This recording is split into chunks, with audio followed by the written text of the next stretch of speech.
Welcome, Helle, to Metallarium Pages. It's a great pleasure to talk with you about Ignea, this new album, Dreams of the Lands Unseen, and other things relating to the metal world. So we're starting with a common question. So how has the band been during these last 3 years? Because your previous album was released at the beginning of the pandemic. Now we are far away from the pandemic. So now you are the third album upcoming in the next couple of months, well, in the next couple of weeks. So perhaps how was the band during these 3 years? Well, we also managed to make an EP also in between these two, so you can also check it out. It's called Bestia. And well, what can I say? We're a band from Ukraine, so as far as you know, like the war is still going on. So the last year, it's been very complicated for us as Ukrainians. And yeah, that is something that affected us the most. And while the rest of the world is slowly getting back to touring and traveling and whatever, the metal industry is rebirthing again, but for us, it's way more complicated. But still, I'm super glad that we're finally having this album out because we wrote it in 2021. So it's been quite a while. And I also have to say that we still enjoy all the songs. So that's why we hope that people will enjoy this album as well. Mm. Okay, so could we see that this album was composed and completely written during the pandemic? And perhaps the sensation of these new dreams of the last unseen, like melancholic, like this, so like this, well, like this, like the hard, like the hard feelings, this kind of aspect, perhaps is something to do with the pandemic, because a lot of artists live in the influence. Now you are living the war. Perhaps this album has a lot of influence for the war, for the pandemic, well, a lot of things. Well, basically, it was written during the pandemic, and I really like to travel myself. So for me, it was very hard to sit at home, you know. And our main composer in the band is our keyboardist. So he gave me some demos, and as I was listening to them, it really reminded me of traveling because we have like these different folk elements. And I thought, it would be cool to dedicate this album to different travelers from different times, you know. But then I found out about a famous Ukrainian traveler, Sofia Yablonska, and I read all her books, and I was very inspired by her travels, by her philosophy, adventures, and that I decided that we should make a concept album about her. So yeah, the pandemic influenced us in terms of the theme of the album because we were just thinking about traveling a lot, you know. But it has nothing to do with the war because we wrote it before the war started. A curious thing. So can we relate that when you say that is you love to travel, you love this kind of aspect in your life, is personal or the band in general. And the curious thing is that you told me that you want to see more countries live, etc. When you want to know more countries. And the curious aspect is that the album called Dreams of the Lands Unseen. So that is very attached, that very attached from your command and the name. So perhaps it's related, and perhaps this album has many histories about the dreamings, about these aspects of the seen and unseen lands. Well, basically, again, this album is about Sofia Yablonska and her travels in the first place. But the thing is, she traveled to very exotic countries where we personally haven't been. So for us, these are lands unseen. And also, even if we travel there right now, I mean, she was traveling in the previous century, and the traveling was absolutely different back then. And the countries were different, and the people as well. So we will actually never see the countries as she saw them in her travels. And this is why the title is Dreams of Lands Unseen. No, great. Other detail about this new album is that you are entered you are signed with one of the biggest labels around the world, is Naval Records, because the first two, Simon of the Fate and the Realms of Fire and Death, was released by yourself. So at the beginning, then released by the other kind of label, underground labels. But so how was the transition to know what to be a no band and now a well-known band? Because Napalm Records, no, Napalm Records has a lot of personnel, a lot of staff doing interviews. Well, no, that's different.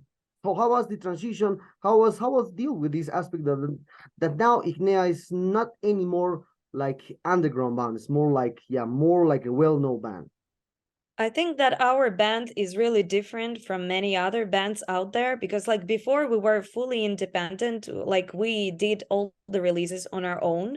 But at the same time, we have quite a good following of fans online that are supporting us a lot. So, for example, the previous album was 100% funded by our fans.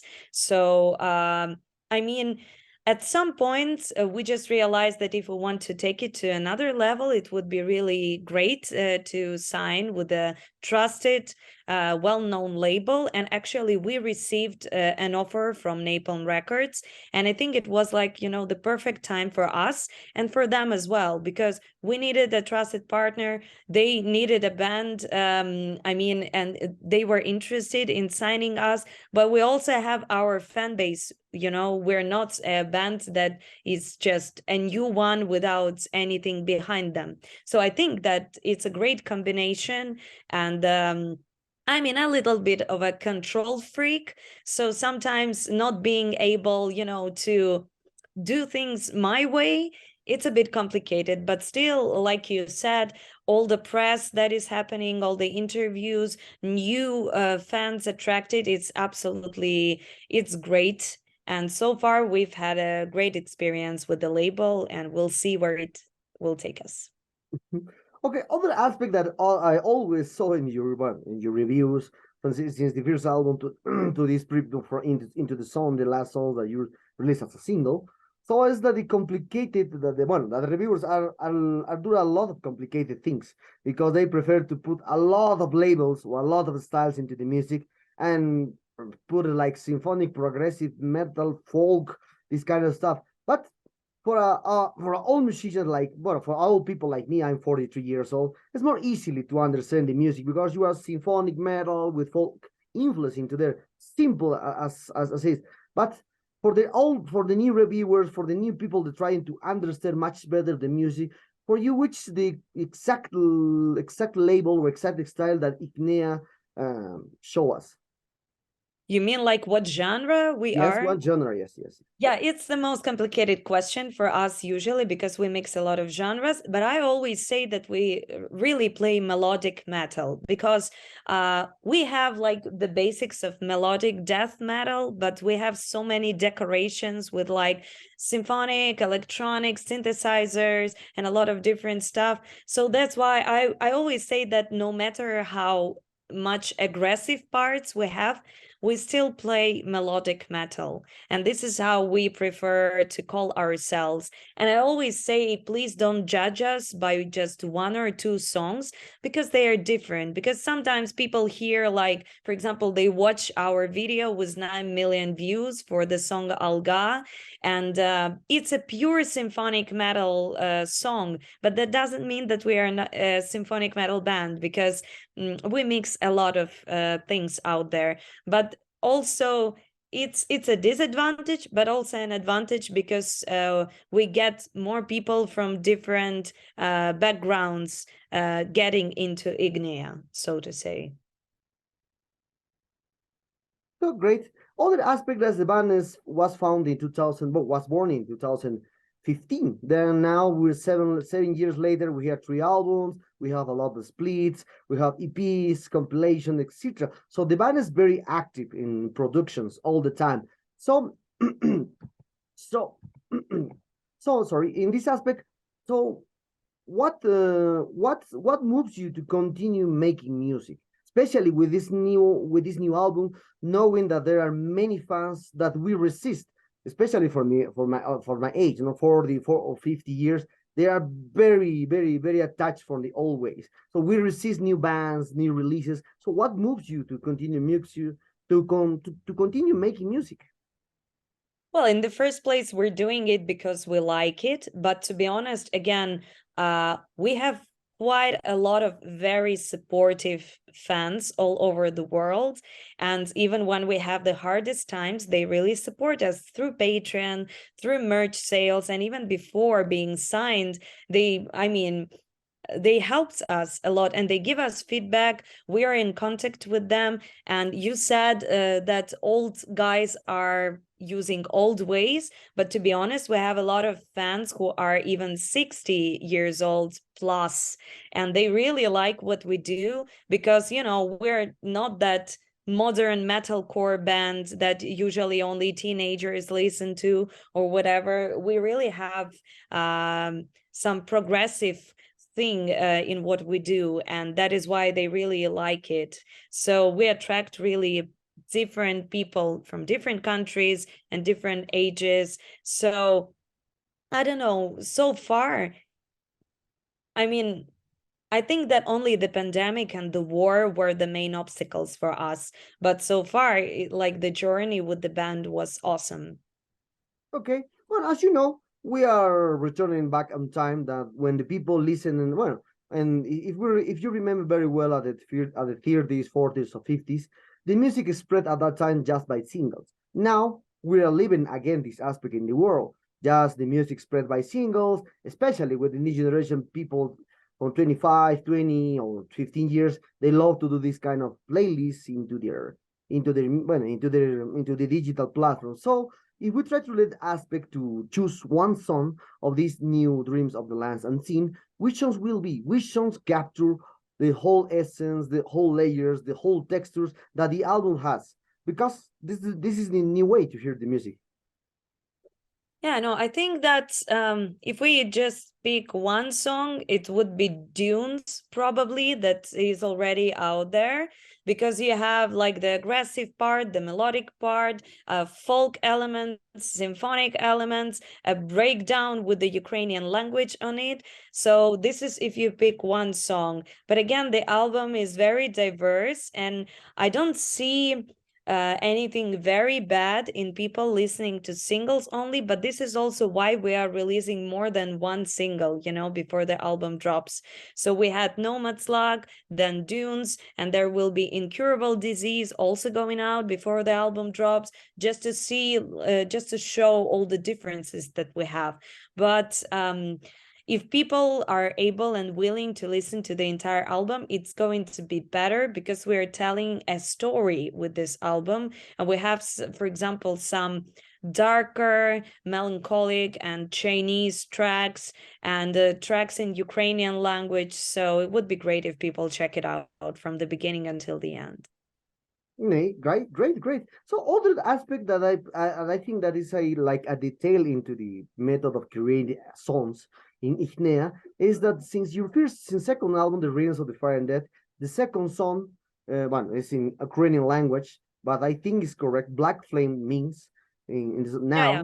Now the second in this new album you use again this aspect, just one song and Ukrainian, and I think the name is Far Horizons.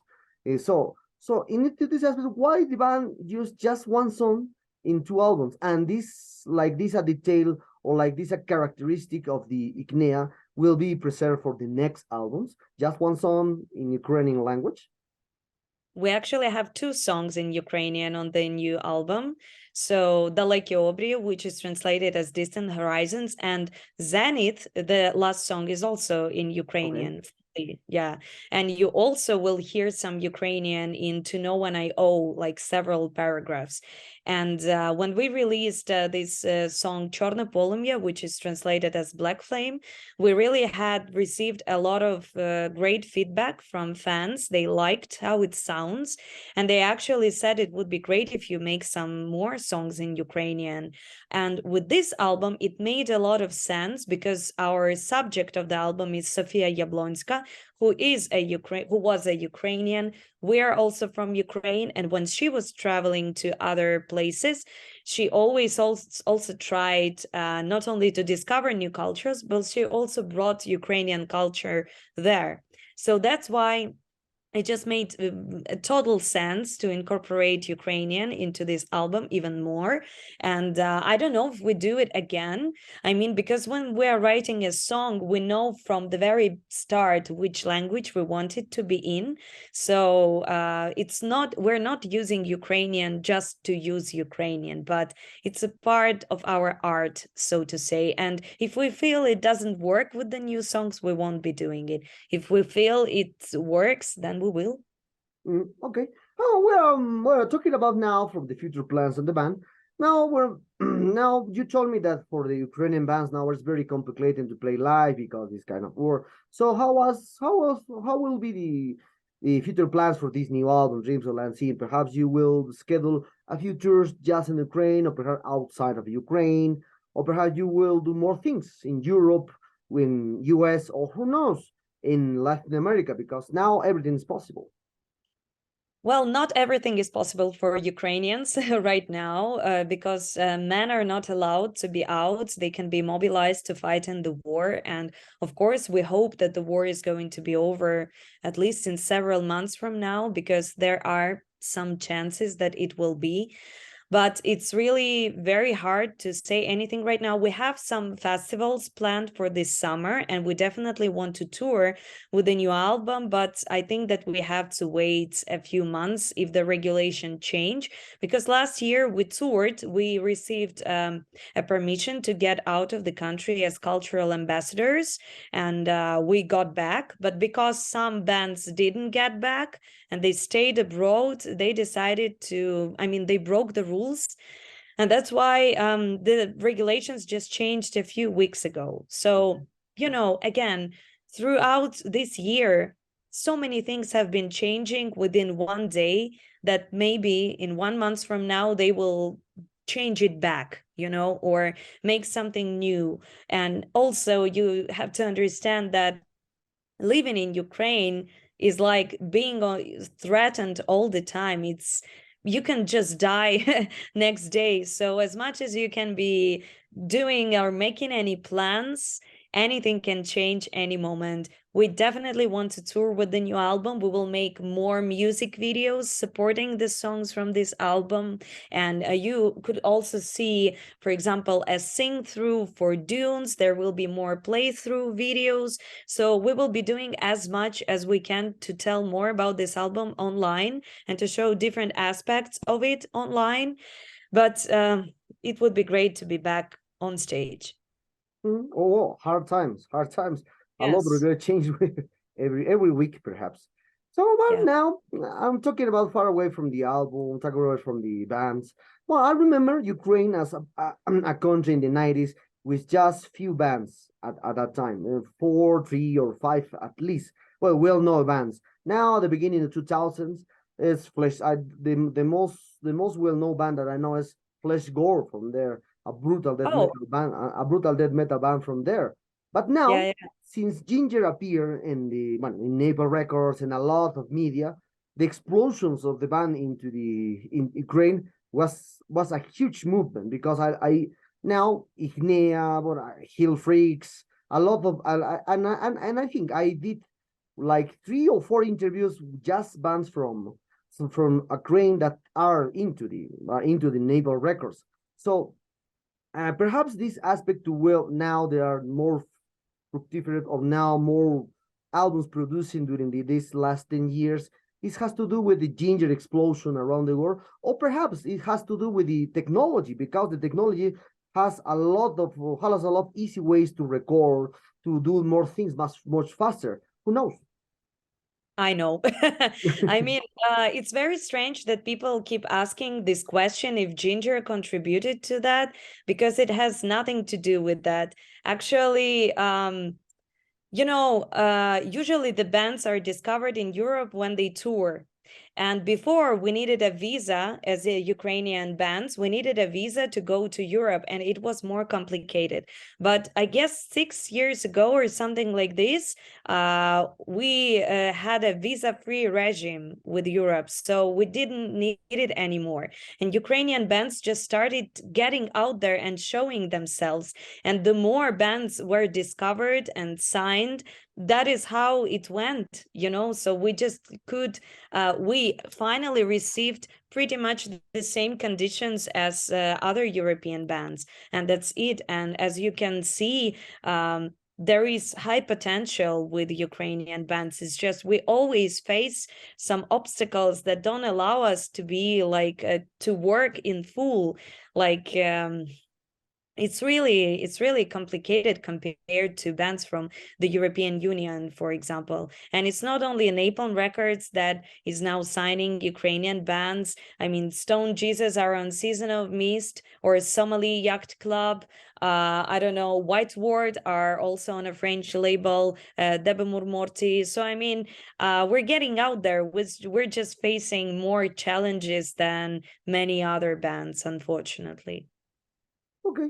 Okay. So, anyone relating to this? So, how for you, since you started in the metal scene in Ukraine, how many things changed? Obviously, before the war, because the war is like a milestone. It's not nothing happens. You told me now, right now, before this aspect. So before the war, so how did things change since you start as a metalhead, well, 30 years before, and now in Ukraine for you? So basically, it's interesting that the shows are happening in Ukraine right now. They're happening in underground, I mean, bomb shelters, because if there is an air raid, everyone has to be, you know, underground. So they are happening, but mostly bands are raising funds for the army. So those are charity shows. And of course, they are happening, you know, not on the front line, but like far away from the front line. And metal has always been underground, like not a popular genre in Ukraine, but still, I mean, it's a country of 40 million people. So that's why, of course, we have quite a scene going on. But for example, for our band, we always had a fan base, like 90% of our fan base is not in Ukraine. It's in different other countries. And like you said, the technology contributed to it a lot because we were very active online, and we've been releasing videos that captured the attention of people, and they've been spreading the word. So for example, like 40% of our audience is from the United States, but we never played there. And this is we have a big fan base in Australia for some reason. I don't know why, but they keep discovering us, they listen to us, they keep buying our records. So nowadays it doesn't really matter what country you're from. I mean, in terms of maybe discovering music, traveling is more complicated, but also, I always say this, if you take Italy, for example, it's a country in Europe, they have a lot of famous metal bands, but they have not so many metal fans. Whereas from Spain, you cannot really name huge bands, you know, very known. But their metal scene is insane. They have great festivals. They have a lot of metal fans. So it's really, in a globalized world like this, it doesn't really matter, you know? What detail that you said is about the technology, and the next question goes to that way. So well, you know that now it's possible to do it by yourself everything much better than the 90s, when the underground thinks that at that time that we are underground band and we all do by yourself everything. And now it's possible, because now with the technology you can, especially with artificial intelligence, you can do drum machine, bass machines, the art you can do by the software. You put a little descriptions in the box, and this software create arts for you. So what is your opinion about now the artificial intelligence is more present into the music, well, into the art in general? I know it's not like anymore like a dream like the 80s or 90s. Now it's more, it's in front of us to do a lot of things with the artificial intelligence. And now into this aspect, how did this aspect is, well, I think a contradictory thing, because the underground always think that they do it by yourself. Do it by yourself. Do it by yourself. That's the one of the thoughts of the underground. But with the artificial intelligence, now you can do it all with everything by yourself. But these fans are very angry with this artificial intelligence create art, create music. So what do you think about this aspect in general?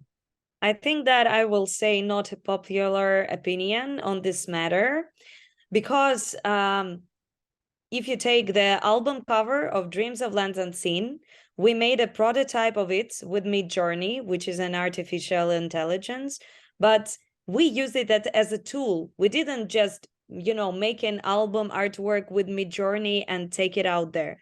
We made a prototype.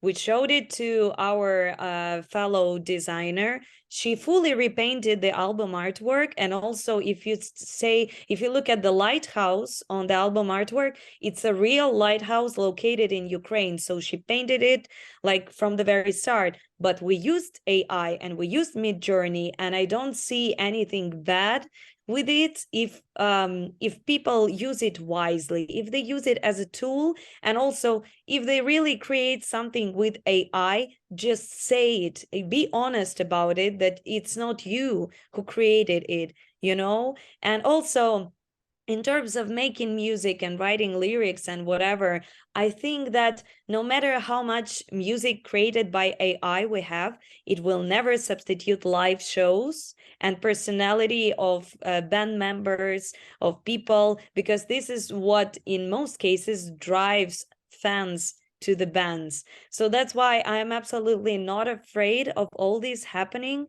And also, again, it's developing so fast that we have to realize that it's not going anywhere. So I think it's either you learn how to use it your way, or you're out of the game. It's maybe the same as earlier people were buying physical albums more, like CDs and vinyl and whatever. Then streaming came in, and there are a lot of bands that are pissed off by this. But I just see it as an opportunity because, for example, for us, Spotify included our band into many editorial playlists, and we got discovered by so many people after that. And then they became fans, and then they bought CDs and vinyl and whatever. And again, you cannot just remove your music from Spotify, because you will be out of the game, because people will listen to other bands. And this is just my opinion. I'm just trying to work with what we have. That's it. Okay. Well, Helle, the sad times arrive at this interview. I hope you enjoyed this one like me. The last album is a terrific one. Congratulations for that. The review will up soon in Metallarium. Perhaps you want to add something to your Latin American fans and Metallarium followers. Yeah, thank you for having me. I really hope that your listeners and followers will check out the album from the beginning until the end. And I really hope that someday we will be able to tour Latin America, because I know that people are expecting us there. And like I said, I'm a passionate traveler. I've never been there, and I would love to discover your lands.